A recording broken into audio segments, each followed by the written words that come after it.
Good afternoon, everyone. It's 3:30, so we will make a start. Welcome to this, which is the fourth in our series of Teacher Reflections webinars. Thank you for joining us today, and welcome back if you've been with us on any of our previous webinars too.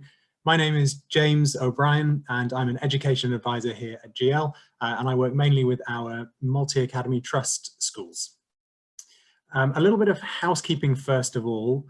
We'd love you to get involved and ask questions during the session. If you do have any questions, then please put them into the Q&A box and we can address these in between each of our speakers and then at the end as well. If you've used Zoom before, you may have seen a chat box. There isn't a chat box in this particular webinar, so please direct all questions through the Q&A and we can pick those up. So today I'm very pleased to be able to welcome three guest speakers who will be sharing their recent experiences with us. Firstly, Adam Boddison will consider the different data sets available to schools and how they can be used to improve the quality of provision for learners with SEND.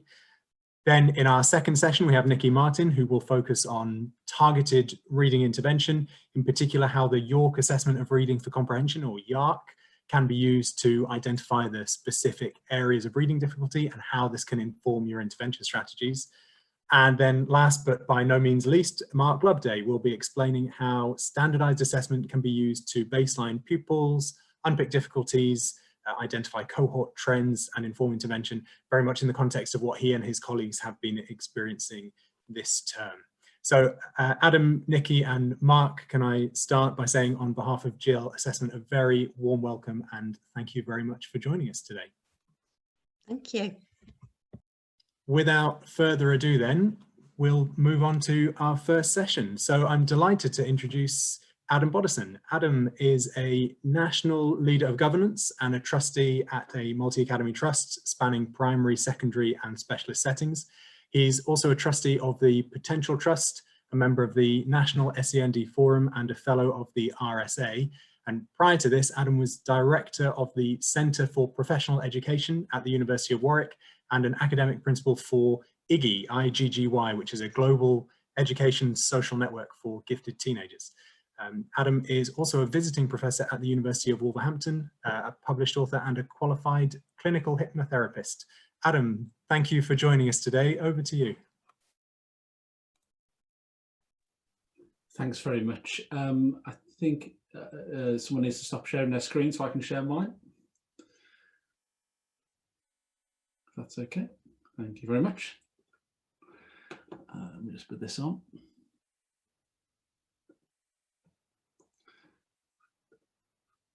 Brilliant. So hopefully everybody can see that now. So I've got 15 minutes with you to talk about data sets. And forgive me if I come at this from quite a strategic level. And what I'm not going to do is to get into what the specific interventions or strategic decisions are that you should make. And what I really wanted to get out of this is what routine data do you have available or could you look to get that would help to inform those decisions about effective interventions and strategic decisions.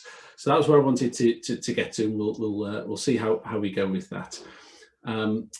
Just in terms of myself, if you're not already following me or nasen on Twitter, please do get lots of useful information, not just about nasen, but about the sector in general. And it also means you can fire at me any questions after today that you might think of suddenly tomorrow. You think, I wish I'd asked about that, so please do that. In terms of the objectives, so yes, we're going to look at different data sets and how they can improve the quality of provision.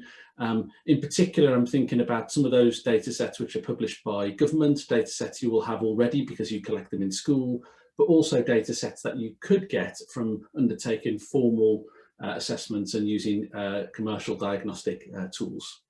And then, as I said, the last thing is how that informs some of your decision making. So I'm just going to start with some questions, and these aren't questions for you to answer, they're rhetorical questions for you to reflect on.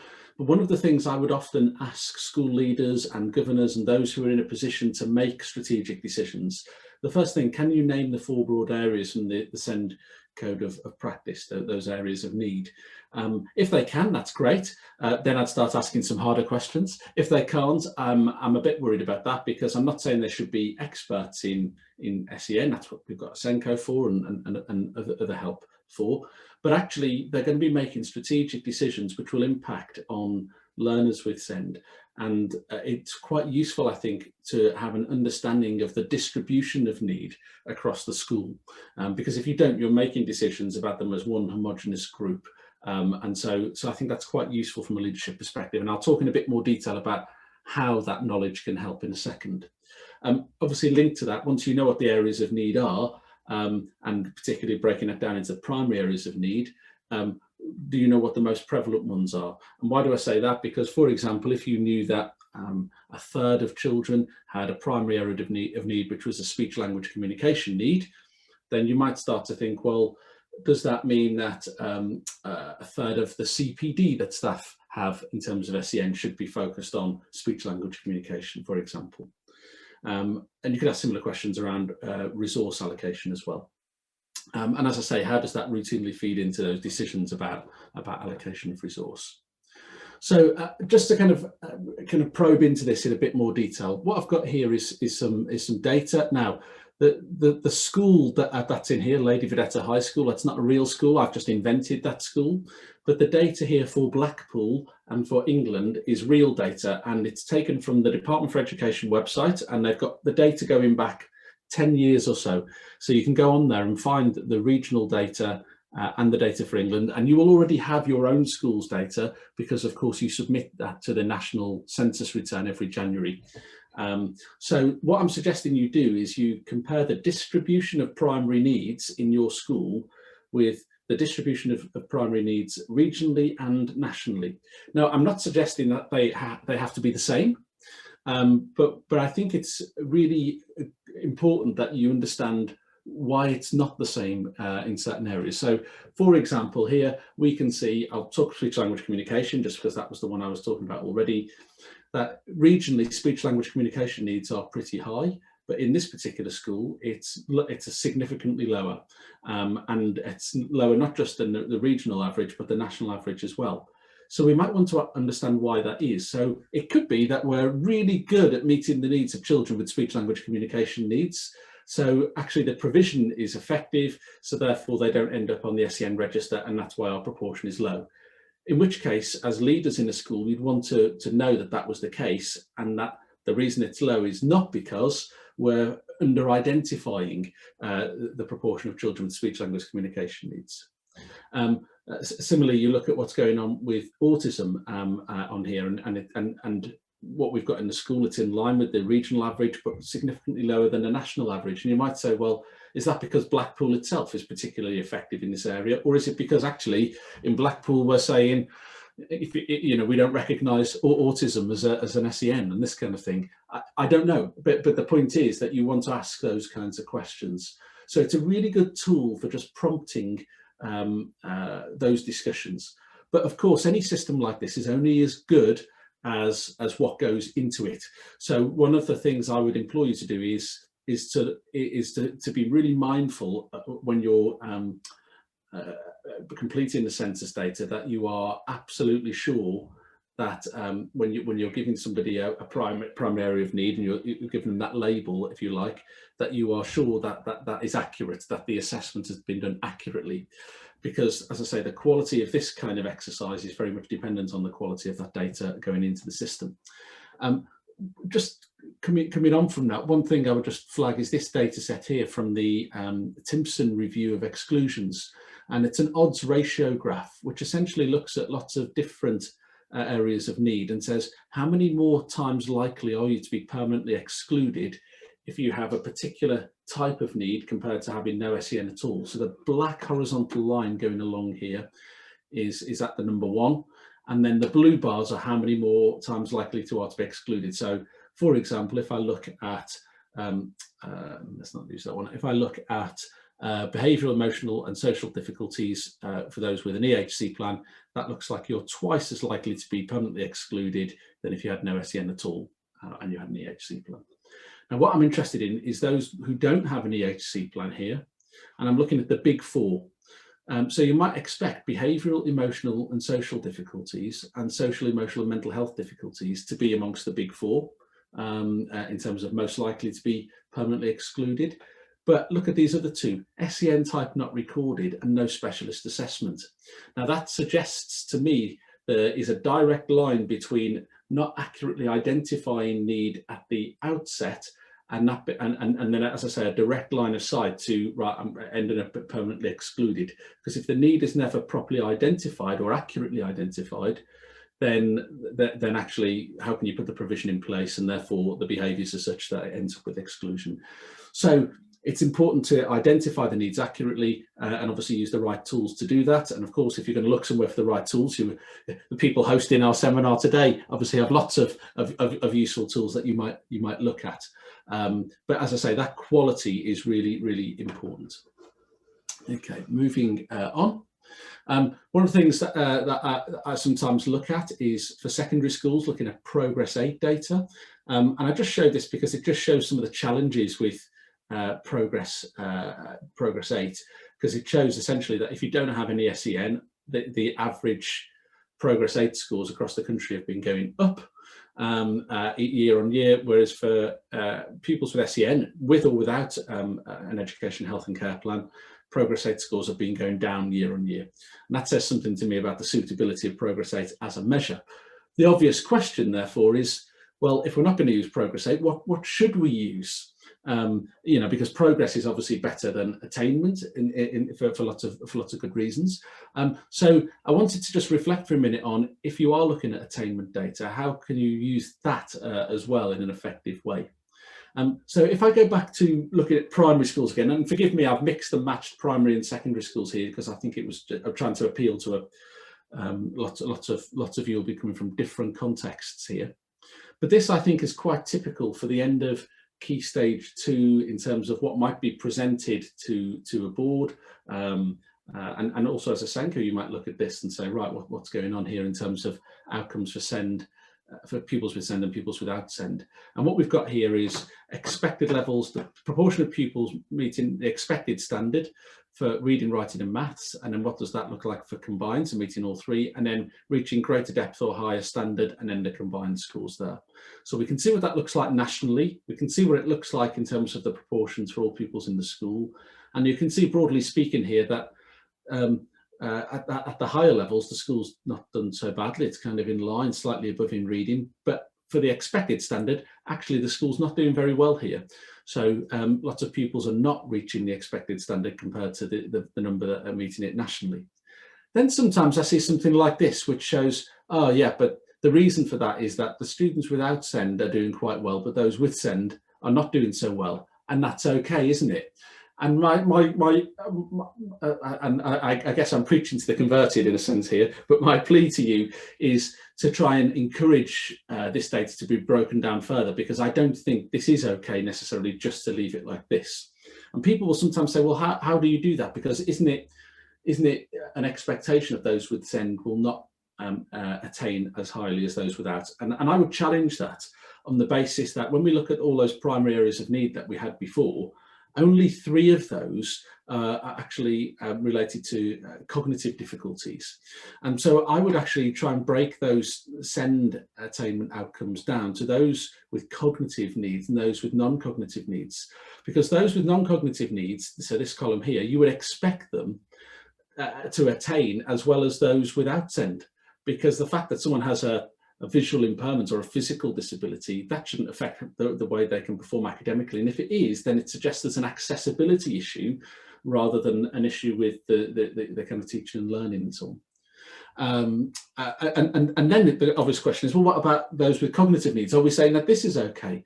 And again, I would say, well, let's break that down a bit further. And this is where I think looking at EHC plans is really helpful, because you can say, actually, what proportion of students are on track to meet the targets that have been specified in their EHC plans, and that will be a mix of academic and other outcomes. And for those who haven't got those, this is where I think there is still a role for individual education plans, which again can reflect the kinds of things you might see in in an EHC plan, but obviously it's not a formal statutory document. Because that again, you're looking at this data here, it suggests that those who've got EHC plans, they're doing okay, but those who haven't got EHC plans aren't doing that well. And so that it gives a really targeted discussion that you can have at school level. How am I doing for time? I've got a few minutes. Okay. Other useful metrics. So these are just other things that if you don't use them already, you might consider. So I know lots of schools do kind of surveys and so on of everybody, and I think it's a really good idea. I would encourage you not just to do staff and families, but actually survey the children as well. Even young children have an opinion on stuff, and also volunteers that often see things that we might miss because they're looking at different things when they come into the school. I think it's also worth looking at some of the softer data, so looking at the kind of attendance at school events. So our families with SEND, are the families of pupils with SEND routinely attending the summer fete and school productions and things like that, because that will give you an indication to the extent to which they feel included as part of that wider school community. As part of the survey, you might even just ask the question, it's particularly to children, do you feel included? That's harder for very young children, take that point, but for secondary school children, they might even have different notions of what we mean by inclusion, but actually asking them that question, do they feel included, and seeing how that proportion changes over time is quite insightful. There's lots of data when I go into schools about complaints. Also look at compliments, because sometimes those emails that come into school, let's say thank you very much for doing this really great piece of work, it's meant that my child could come to school every day, and before they were a school refuser and so on. Let's capture that somewhere, because that's also really interesting and useful to see the nature of those, but how that's changing over time. And lastly, I would always encourage asking teachers how confident they are in meeting the needs of children with SEND. Now, I'm not saying that that's necessarily something that has to go up all the time, because sometimes I've seen this when we put professional development on at nasen, for example. People will do the course and then they know just how much they didn't know before, and so their confidence goes down before it goes up. So I'm not saying it necessarily goes in one direction, but it's actually useful to understand how that's changing over time, and more importantly, why. Okay, final thing from me before I wrap up, just a few useful resources thinking about the kind of return to school and where we are now. Obviously schools have been open all the time, but not all children have been in all the time. So these are some resources which are freely available, government funded, via Whole School SEND. They're on the SEND Gateway website, so if you go to there and there's a Whole School SEND tab, you'll find these. But the first is a review guide that allows you to kind of just reflect on your provision around return to school for children with SEND, and to come up with an action plan of things you might do differently. The one on the right is really around trauma, to be honest, and children who may have experienced trauma, and how you can make sure that they are successfully reintegrated into schools, particularly if they've had a long time out because they've been shielding, for example. And then the two documents in the middle are part of the Ask, Listen, Do series, and this is done in partnership with NHS England, and that's looking at questions that parents can usefully ask schools to help them to feel reassured and confident with the provision, and it kind of structures that conversation to help them also encourage children to come back to school if that's not happening already. So I hope they're useful. Any feedback on those is always welcome. And I think we're going to go to questions, but here's my email address as well, so feel free to contact me about anything, and I hope that was useful. Thank you. I'll just stop sharing my screen. Thanks, Adam. That was brilliant. Particularly interesting to see what the data can tell you when you break it down and break it down and look for specific questions in there that might not be immediately obvious. So I found that bit particularly interesting. Thank you. Just a reminder to everyone, if you do have any questions, then please put them in the Q&A box. But one from me, Adam, first of all, I'm wondering in your experience of working with schools this term, would you say there have been any big changes following students returning to school after lockdown, or would you say it's been pretty similar to previous years? What have you found? Well, I don't think it's been similar in any way. I think everything has changed. I think the question is not have things changed, but will things stay changed when the vaccine is kind of rolled out and we get back to some kind of relative normal again? And I think the jury's out on that one, but to give you an indication of the kinds of things, so virtual learning and remote learning, as it's been called, because it's not just about virtual, that I think has been really helpful in the sense that it's allowed access to education and therapeutic support in a completely different way, particularly when we can't do it in the traditional way. In some cases, that's been really helpful because it's done things like trying to get health professionals into an annual review, for example. It's been a long-standing challenge for the sector, and now because they haven't had to, you haven't got the the paediatrician having to take 3 hours off and travel into their local authority to have the annual review meeting and so on. Actually, they can just take half an hour out or an hour out and do it remotely. Well, that's meant attendance has gone up, so that can only be a good thing. So that's the kind of thing I think will be maintained long term afterwards. But actually, all of this kind of constant exposure to technology, there's lots in the research about the kind of implications of that, and it's no surprise to me that in the schools that I've been seeing, social, emotional, mental health and anxiety, not just for children but for the workforce, is absolutely up there as the top priority in almost every school I've been in. So the long term for me on that is, does that mean that the kind of therapeutic offer that schools have and the provision that they have will become over the next few years much more skewed towards well-being and mental health, or actually will something separate need to be established because the issues there are so substantive that actually it would be unreasonable to ask the Senko to do that on top of all the other things that they're doing. And tied into all of that, of course, we have these mental health champion roles that are now coming into schools following the green paper of a couple of years ago, and looking at how that interacts with things like the safeguarding lead and the Senko as well will be interesting. Thank you for that. Yeah, really interesting. I'm sure a lot of us on this call can identify with that. The idea of things happening online, perhaps happening a bit quicker than they may have done in person in the past. So that, that's reassuring to hear as well. Thank you, Adam. Well, hopefully more questions will come through, and then at the end we can have a bit of a discussion with our other panelists as well. So thank you for that. Thank you.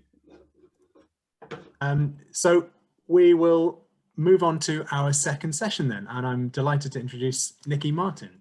Nicky is an inclusion consultant with North Star Inclusion Advisory Team, providing support, advice, assessment and training on all aspects of inclusive practice across a range of school settings.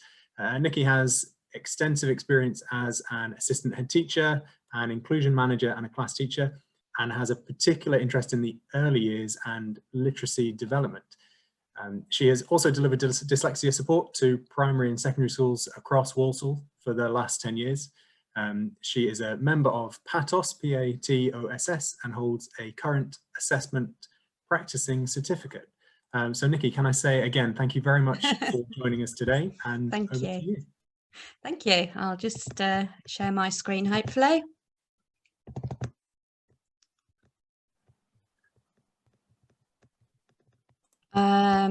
And off we go. So the aim this afternoon,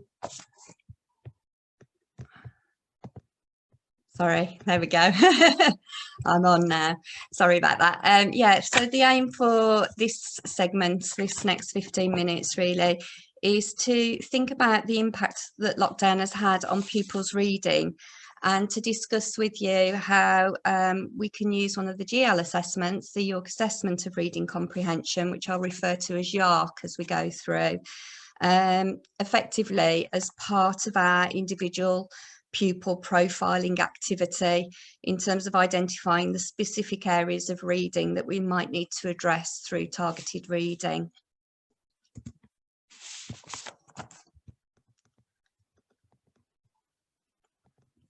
So I wanted to really start with where we are post-lockdown. And I think we're all really very well aware that as we return to school post-lockdown, that we were going to see some differences in people's attitudes, attainments and skills around the skill of reading. and in all areas of the curriculum. And in terms of reading, the gains and losses are highlighted here on this slide in that purple section there. And we found that progress may have slowed or halted due to not being in school. And the two as consultants going into school that we've found that schools have been highlighting quite often to us is the one of phonic knowledge and also that sight word recognition, which does affect pupils' ability to read fluently, accurately, and comprehend what they've read as well. And we know that pupils, particularly our SEN pupils, really benefit from that cumulative multisensory teaching and those daily opportunities to rehearse skills and practice skills so that we can acquire the skill and then be able to generalize it back into the classroom. And unfortunately, you know, that is something that has perhaps been lacking as children have been accessing virtual or remote learning at home. So children's experiences of the lockdown have been very different in terms of parents' support that they've had at home and parent capability. Socio-economic circumstances may well have impacted the teaching of how it's been delivered and how that remote learning has worked for the child, and also the motivation and the opportunities to read at home may well have been different. And I think certainly in terms of phonic teaching, what we're hearing from schools is that even though they've provided virtual teaching and even, you know, sort of video lessons of phonics, it still hasn't been the same as having that face-to-face delivery with a teacher who's able to do those formative assessment activities during the process of the teaching in order to then target some support to the child in the area that they need. So it has been a challenge, I think, and we certainly have seen, although the losses in terms of reading may well not be as great as in perhaps the area of maths or more you know, less familiar for parents subjects, it definitely is there. So where are we now? What's the story so far? So we've generally, I would say, in the schools that we've been visiting, the settings that we visit, we've seen that the schools have used that usual whole school baseline assessment in terms of assessing classes and figuring out where everyone has come back into school in September. So may well have used the NGRT as a tool for gaining that baseline information along with other curriculum assessments. And also we've had time to work with the pupils and observe them and how those reading skills are developing and where they may have halted. And we certainly would hope that by this point, towards the end of the first term, that schools have addressed those initial identified concerns through targeted teaching. But the question really is the what next? What can we do now for the children who appear not to have made accelerated progress through that initial targeted teaching? We really don't know how long the prolonged absence last summer from school, how long the impact of that is going to be evident within the pupils that we're teaching. But we certainly can't wait to see what happens next. We need to put in place some early intervention in order to address where those difficulties are. And we're also very aware, aren't we, that that increased absence and disrupted learning is ongoing, and until, you know, clearly the vaccine has been given to the majority of the population, that is still going to be the case.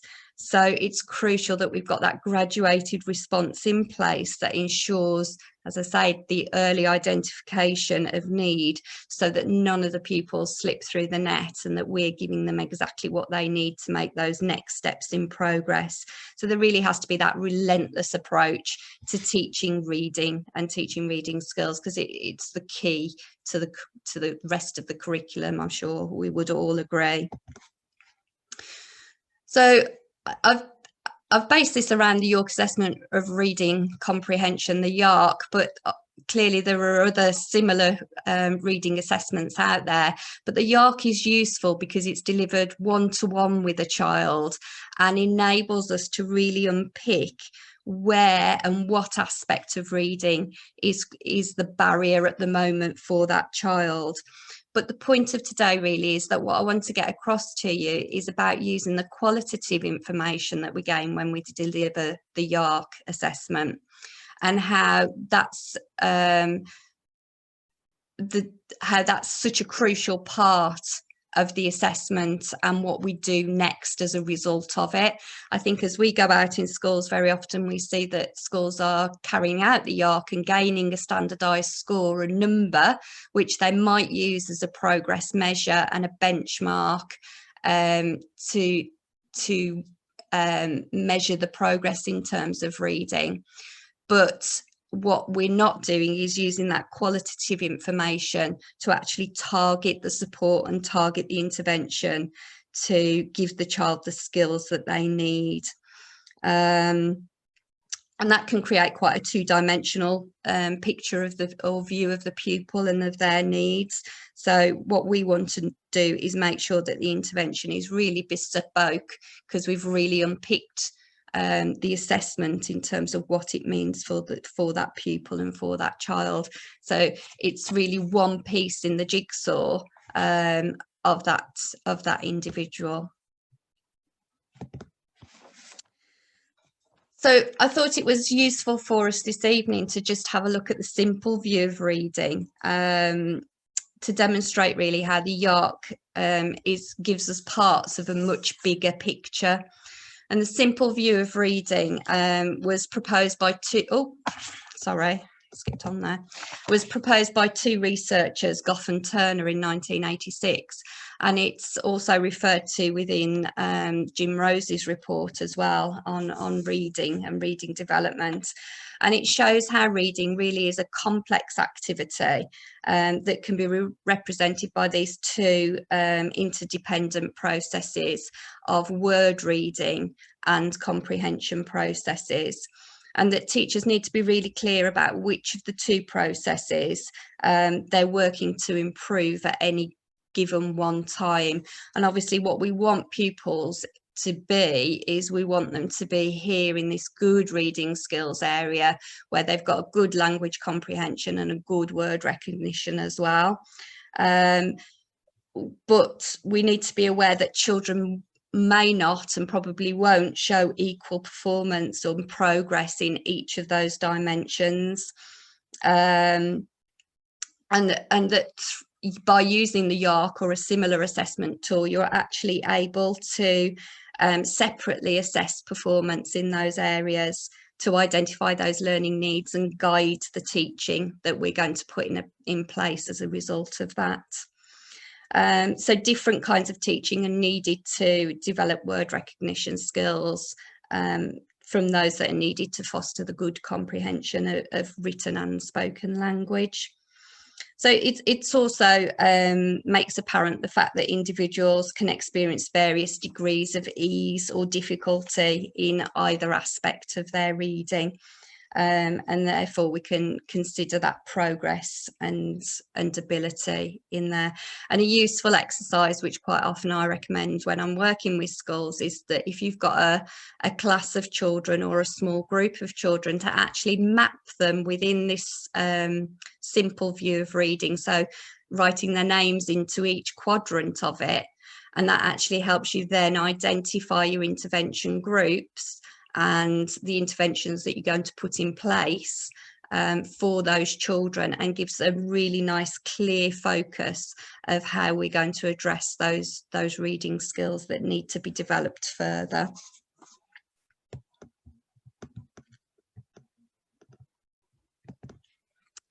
So in terms of the YARC then, I've focused really on the qualitative information that we would gain from the passage reading. In terms of fluency, the secondary assessment, the pupil has the choice to read the passages to themselves, but there is a fluency assessment in addition as part of the YARC.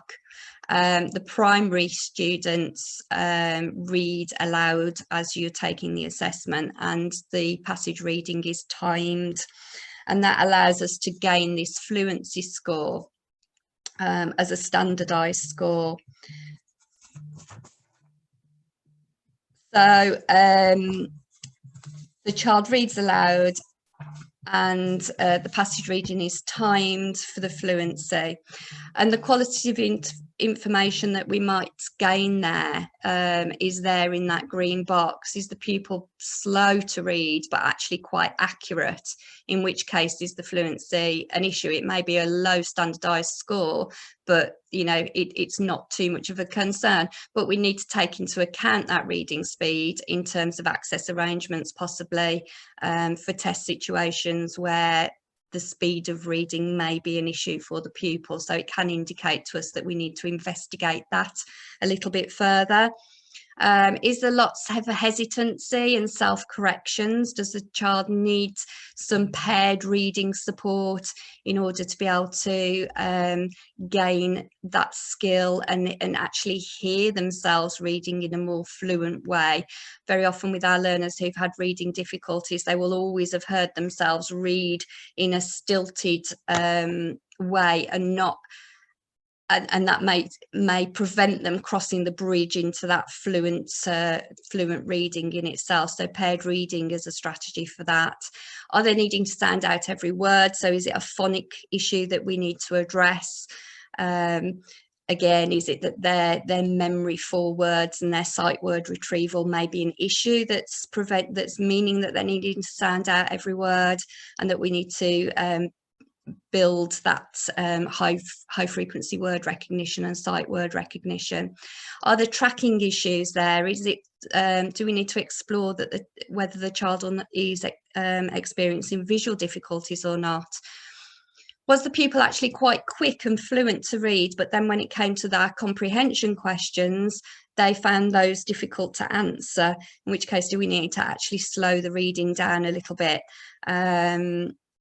And are they using expression as they read? So again, you know, is it that we need to do some paired reading and some more teacher modelling in order to develop that area for the child? So you can see from that actually the qualitative information that we've gained has given a lot more information that's going to be useful to us than just the standard score that we may initially have just gained. Also, as the pupil reads the passage, we'll carry out a miscue analysis, and a miscue analysis can clearly be done with any text that's of an appropriate instructional level for the child, and it's usually a really worthwhile activity to undergo, because you really do see how the child is attacking the words on the page in terms of that word recognition aspect of the simple view of reading. So we can begin to see whether, you know, they're mispronouncing words. Are they missing words out as they're reading? So do we need to again explore the visual issues that may be occurring? Are they substituting words? And if they are substituting, are they words that look similar, or are they words that mean the same? So if they mean the same but are a totally different word, we've got some idea that they are actually comprehending and have got that vocabulary understanding. But if it's that they're substituting and the words look different or look the same, is it that you know, it's again a phonic issue that they're mispronouncing sounds, or they've not got that visual discrimination? And actually what we need to work on is the visual discrimination skills rather than a decoding and a reading skill. Is there some refusal when they meet a word that they can't read? Are they using strategies to read those words, or are they just not, you know, looking at you blank, or just looking at you blankly and refusing to read? So in that case, again, you know, perhaps we need to look at the SEMH underlying need in terms of self-confidence and self-esteem, and that resilience and willingness to have a go and try, as well as the skills that we need to explicitly perhaps teach in order for them to understand, you know, the strategies that they can use in order to decode words that are unfamiliar. And again, we may see the tracking difficulties. We may see the child that goes back and rereads sentences again and again, or are they missing out whole lines? And when they do that, do they actually realise that they've missed those lines? Because that gives us, again, an indication of whether they're understanding or not what it is that they've read. So I've just jotted down in the purple box there some of the things that might be highlighted that we need to address through intervention for pupils as a result of this miscue analysis. And I have put in there as well the focus on morphology and suffixes, because we find very often that children miss those word endings or struggle to decode words because they haven't got that knowledge of word families and word meaning and that vocabulary that we need to really build as well as an important part of becoming an effective reader. And of course, those self-monitoring skills in terms of tracking as well, and making children aware that they should be making meaning as they read, which leads us quite nicely onto the reading comprehension. So in terms of the YARC, at the end of the passage reading, the child has, or pupil has, some comprehension questions to answer, and they're answered verbally rather than written. So again, sometimes with the other group assessments that may have been carried out, the whole class assessments, it may be that they've been done online, or that the pupils had to write answers, and the fact that they're verbalising answers can give you additional information, and they can perform differently because of that. They can perform better because they haven't actually got to record answers. The pupils are allowed to look back into the passage as they answer the questions. So again, by observation, you can get an indication of whether the child is remembering information that they've read and are able to answer, or are they having to look back in the text? If they're having to look back, are they able to find those keywords that are going to help them using their skimming and scanning skills?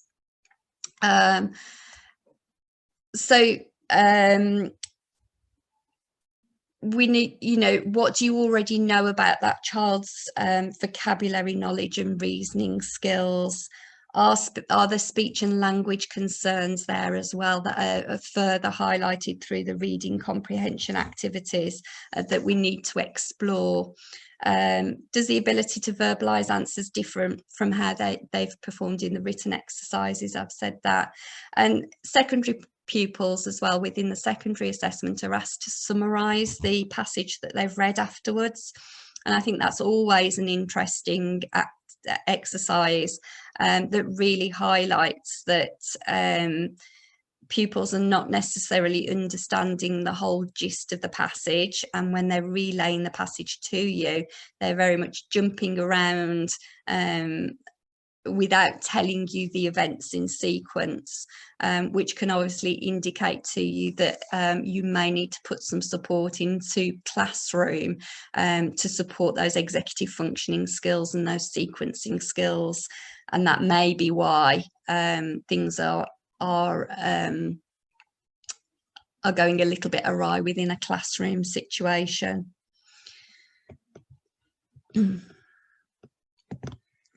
So where next then, in terms of where we've started from with this? As our pupils have returned to school following the pandemic, we need to make sure that we have got that holistic pupil profile, particularly for our SEN learners, where the effects of the pandemic and the losses in terms of learning and attainment may be more pronounced and be more difficult to actually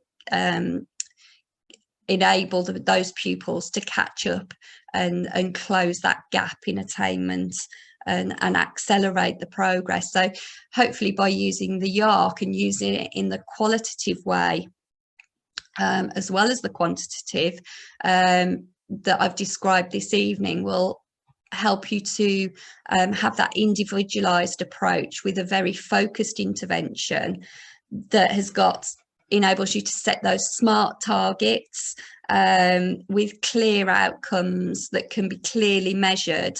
So that, again, when we're talking about whole school data, if children aren't moving a stage or a step within that whole school data within a term, because we've got that finite information that we've gathered through assessment, we can set the small step progress and have really clear measurable outcomes that the child is making progress at the speed that they're able to make it.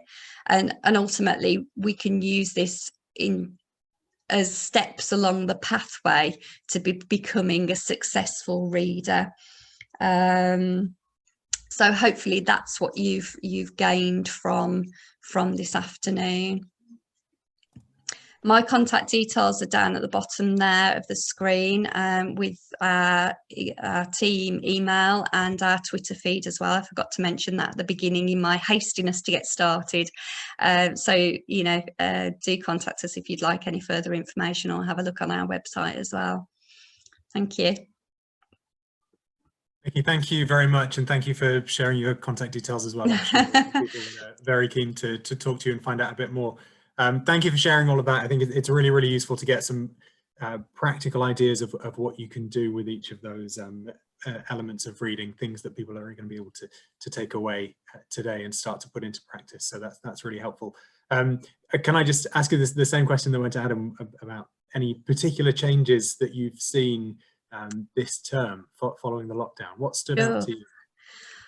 Well, I think it's just been a term of constant change. I think that's what we've seen most of all, that we're constantly having to adapt and think on our feet very much in terms of how we're going to address what we've got presenting to us at that time. So I think teachers have done an amazing job of keeping up to speed. I've found it incredibly challenging, and I've got real concerns about how to make sure that pupils are getting what they need.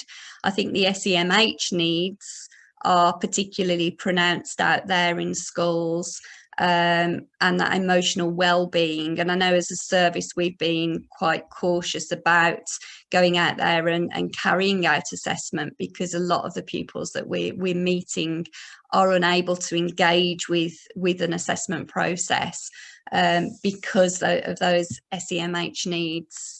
It's just not appropriate at this time to be going down that route. So I think schools have had that emphasis on a recovery curriculum and making sure pupils are safe and feel nurtured. And I think that is the root and the crux to what we need to do at the moment in order to then be able to build upon that going forwards. Yeah, thank you. And I certainly think being able to hear colleagues like yourself sharing experience and building on the networks that we've got is really, really helpful. So thank you again. I think that is the case as well, that people are very much, you know, building those networks, and it's nice when people do get to come together and discuss, because actually we're all experiencing the same struggles. Yeah, absolutely. Well, thank you. We'll come back in at the end. Well, moving on to our final session then. Last but by no means least, I'm delighted to introduce Mark Loveday. Mark is the head of service at Chadsgrove School Support Services. He provides specialist support services to schools across Worcestershire and beyond. He's been a Senko in primary and secondary settings. He's taught in primary and secondary special schools and also in the hospital sector. Mark is a qualified specialist teacher for dyslexia, and he has held various leadership roles over his career. Mark, thank you very much for joining us today. I'll hand over to you. Thanks very much, James. Thank you. And yeah, it is a bit of a mouthful trying to get your head around Chadsgrove School Support Services. I hand my hat off every day to the admin team who actually do have to answer the phone saying that. So hopefully you can see that slide. Is that popped up, James? Okay. Brilliant. Okay, so welcome everybody. Thank you for joining us. I hope to give you a bit of an overview today in terms of what we found as an inclusion advisory, as a specialist teaching team, being out there supporting our mainstream schools across Worcestershire.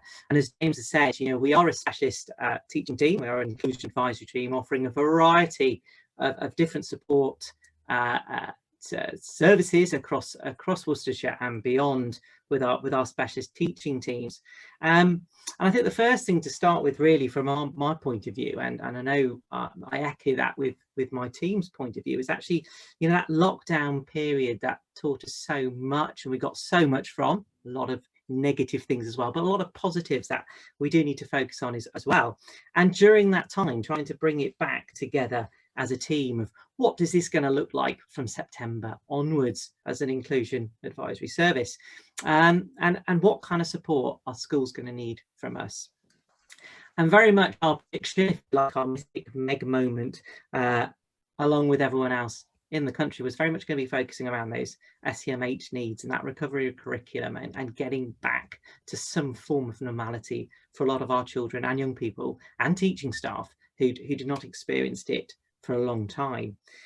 So we put a lot of work into how we're going to support our schools around SEMH and helping them to support their pupils. A lot of training materials had gone out. A lot of training was available in the end of the summer term from us to look at those. And then we actually started going out and about. And yes, it was huge, as predicted, in terms of that return to school, that return to normality, that recovery curriculum being put into place. But we also found that a lot of work had been put into this recovery curriculum and meeting the social and emotional needs of our young people, that a lot of teachers had suddenly felt that these children and our young people had come back into school, into this kind of more formalized learning environment from their home learning environments.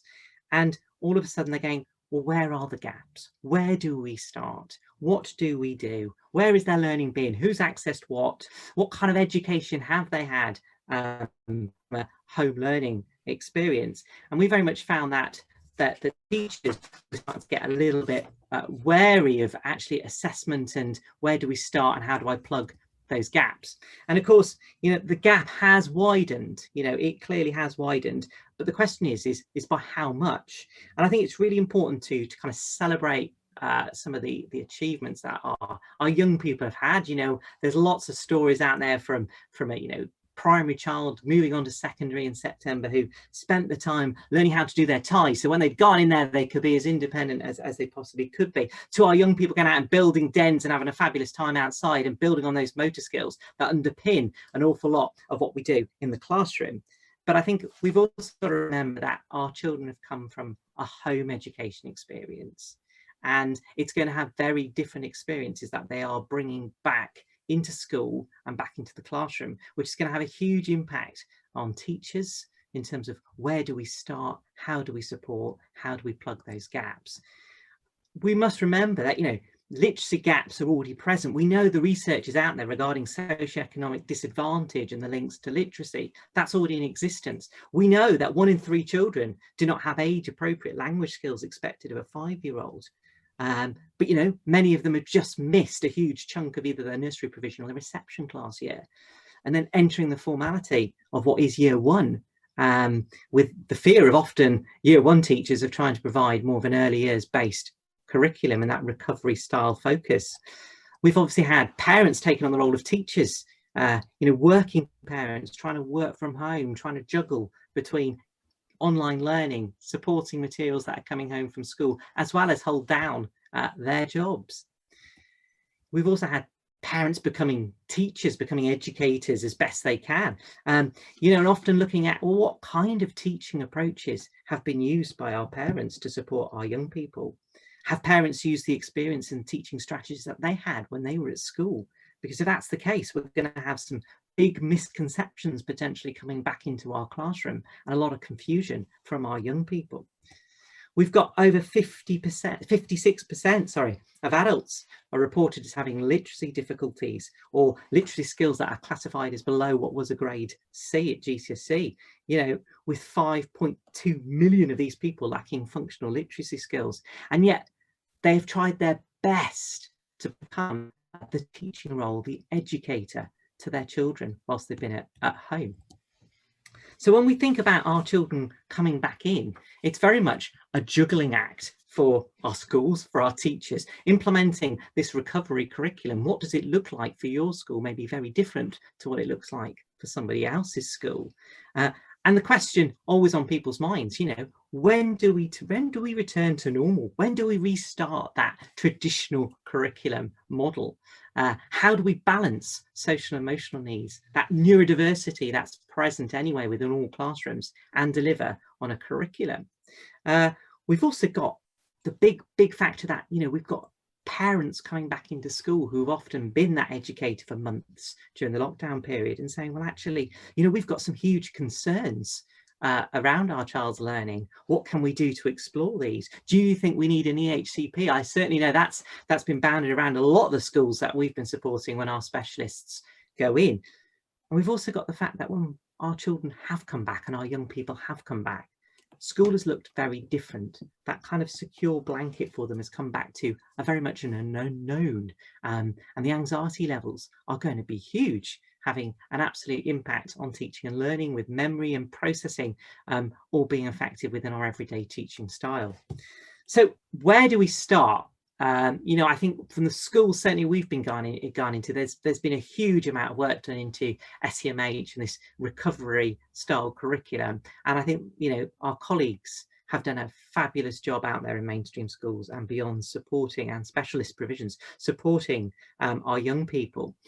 But when we look at a return to curricula, when we look at a return to exams at the end of that time spent with our classes, especially in secondary, what does it look like? Where are our children coming in from? Where is that baseline? Where do we start? And, you know, how are we choosing and plugging those gaps with the interventions? You know, it's really important to start with looking at a baseline data. What is it actually telling us? What kind of constitutes significant need? And actually, how does that impact in terms of our teaching and learning? And quite often that can leave our teachers feeling like they're just juggling plates non-stop and crying out for help. It has been exhausting for our staff. So what can we do to support those? And this is where really this kind of standardized data comes in. And as Nicky's hinted, and, you know, Adam did at the beginning as well with that, looking at data, what is it trying to tell us? And for me, it's very much around using a lot of the GL products that are a really good starting point for that. You know, their progress tests really give some really good data, especially around cohorts and in-class data of starting points, along with, you know, things like their group reading tests, another fabulous way of looking at it. We need to have a starting point and we need to have a focus. And the great thing about using a standardized data is it can start telling us not only about our individual pupils, it can also start telling us about cohort trends. It gives us a focus. It tells us how we're going to be looking at and potentially targeting our quality first teaching. And then they can also give us that strand of how's it working? How is it working? How do I know? Have pupils made progress? An example, one of the schools we work with, you know, running the progress test, then they got a really core cohort within one particular year group that was looking at with 45% of the year group actually coming out as below where they should be on the standardized data for reading comprehension. So as a school leader looking at that head knew that I need to put an awful lot of work and resources into supporting that year one class around reading comprehension. When they looked at the wider data, actually reading comprehension was slipping across the school. And that then became part of that school development plan in terms of how are we going to support that love of reading, getting it back up, getting our pupils back up to speed. And what does that targeted support look like? And this is really when you've got that overview from something like the progress data, or the progress tests in English, the progress tests in maths, the group reading tests. When you've got that data, sorry, just going back a slide, when you've got that data, you can start to unpick where those pupils are, and those pupils that you may need to target in more depth to find out where is it going wrong. And like Nicky was talking about the YARC, you know, it's a brilliant one of targeting what's going on with reading, not just from the quantitative data it gives us, but also all those lovely qualitative data that you can get from working one-to-one with a pupil. So on our standardized data, it's really important that we understand that kind of normal distribution curve. And many schools don't. Many schools do. Well, but many schools do get a little bit confused around what are these standardized age scores. Well, they're plotted against this little tiny photo down in the corner that you can see of the standardized bell curve.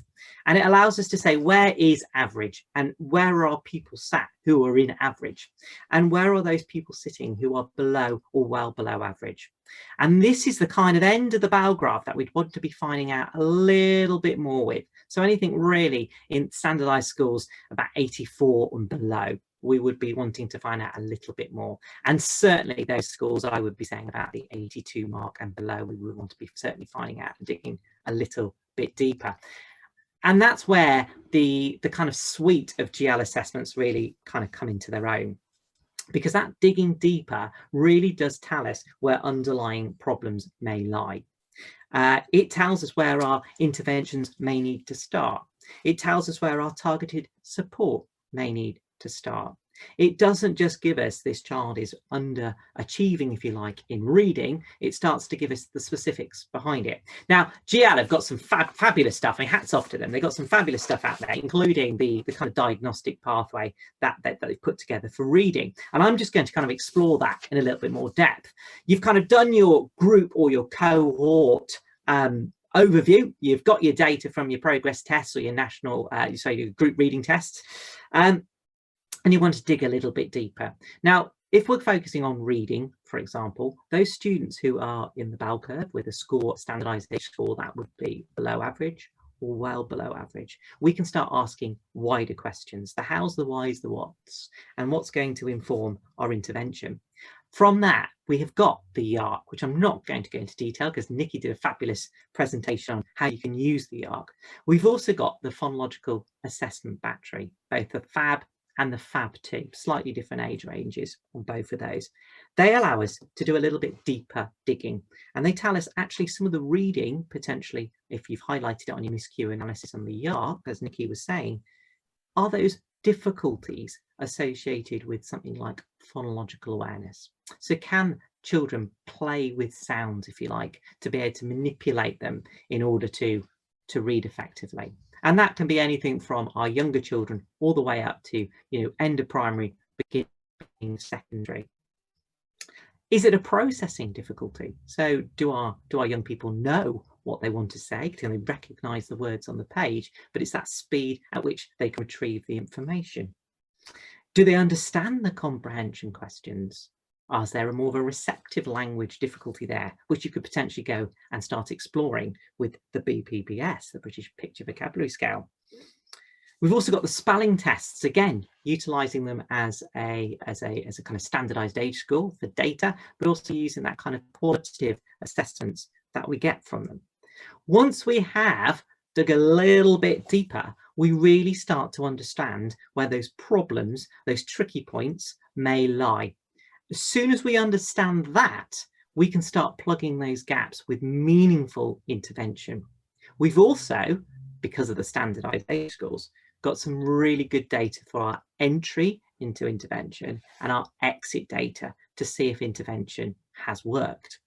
So the GL suite and standardized scores, because they are standardized, it means we can do direct comparisons. So we can look at our standardized bell curve and say, right, this is the achievement on the YARC, this is the profile, put a little mark down here on their standard bell curve. We can look at it with the FAB.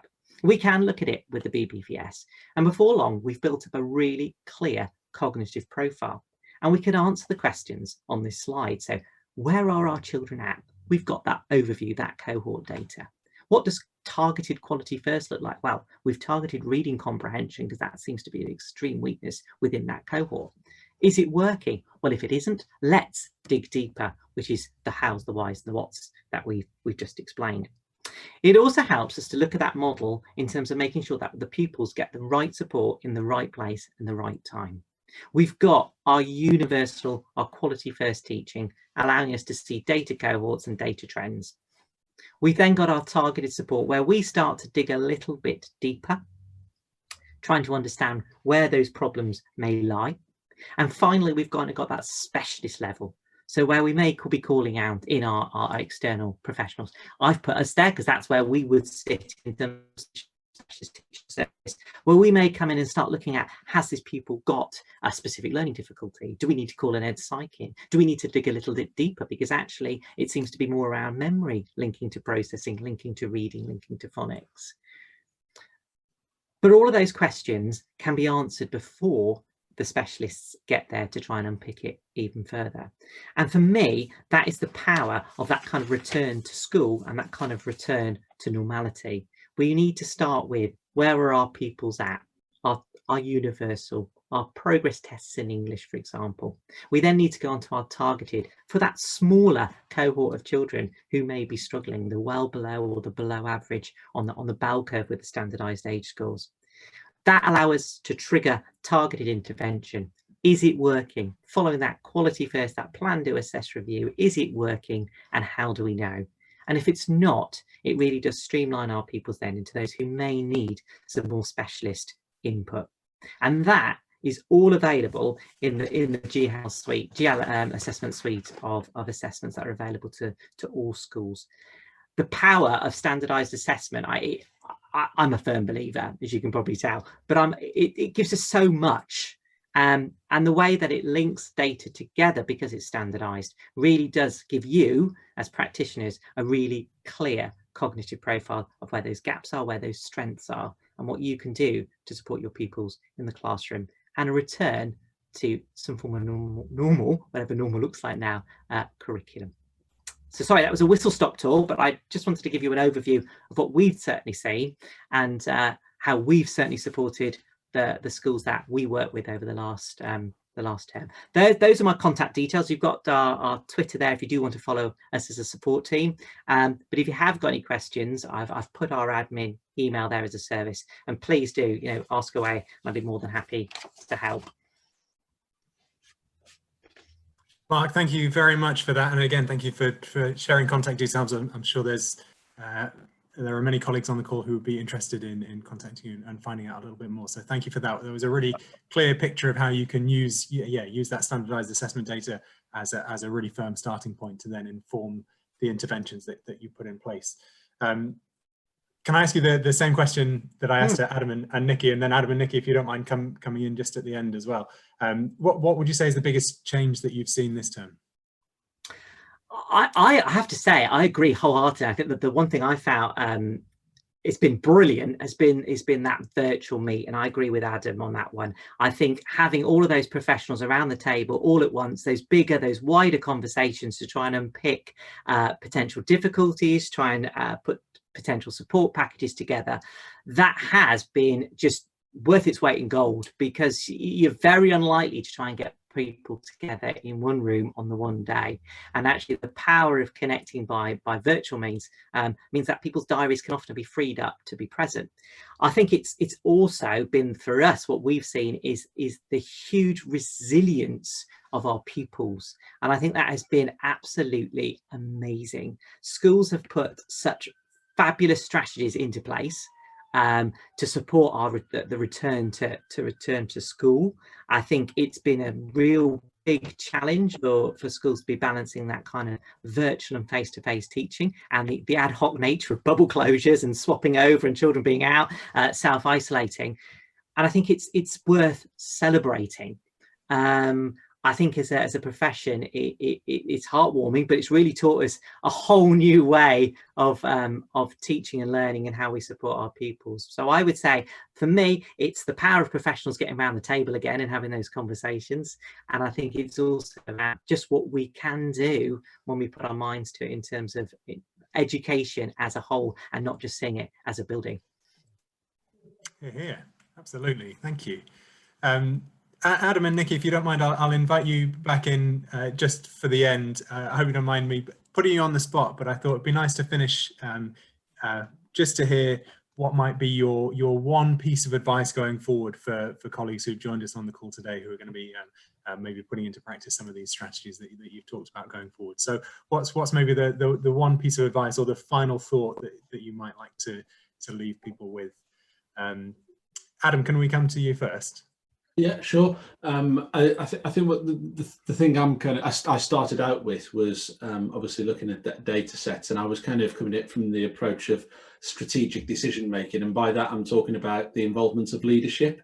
So I suppose my kind of one point would be the code of practice talks about every teacher being a teacher of children with SEN, and I suppose in order for that to be realised, we need every leader to be a leader of SEN, and the only real effective change and kind of building on the positive things, and I agree with Mark, that have come out of the pandemic, if we want to sustain that long term, we need to have leadership buy-in. So if you're a Senko, a teacher, or whatever your role is in the school, if you can see something really positive that's happened and you want that to last a long time, if you're the only person in the school that believes that, it's going to disappear. So you've got to get that leadership buy-in, and I would say do it today whilst they can see the reality of the positive impact that that's having. Brilliant, thank you, Adam. Nicky, can we come to you as well for some final thoughts? Yeah, I think what I would want people to take away really is to think about the holistic child, make sure that the child, the parents, everyone involved with the child is coming together to profile the individual and profile where their strengths are, where their challenges are, and don't wait. You know, for children that you can see struggling at the moment in school, don't wait to see what happens. Get in there and do something about it now, today. You know, be relentless and just get on with it. Be relentless. I like that. Thank you, Nicky. And Mark, can we come to you finally? Yeah, it's for me, it's standard data. I love it. I can't get enough of it. I really can't. It is, but data can be purposeful and it can be useful if it's in the right hands and interpreted in the right way. And I would say my message is unpick, unpick, unpick, and dig deeper, because only when we do that can we really know what's required. And that's the fun of teaching and learning. Thank you. Thank you all. I'm aware that we are slightly over time, so thank you if you are still with us at this point. Just to close things off a little bit, there's some information on the screen in front of you there. We will share slides and recording with you as well. But there are a number of hyperlinks there. The top link there is the reading diagnostic pathway, which Mark alluded to in his talk, and then a couple of bits of information about YARC relating to what Nicky and Mark were talking about, including the support pages and a blog written by one of our partner schools specifically using YARC for reading intervention. So do check those out. We've also got a training hub available, and we have an assessment insights team who are available for one-to-one consultations with your data, whatever that data is that you're using in school. We'd love to hear from you, so please do get in touch and have a conversation with us, and let's see if we can dig deeper.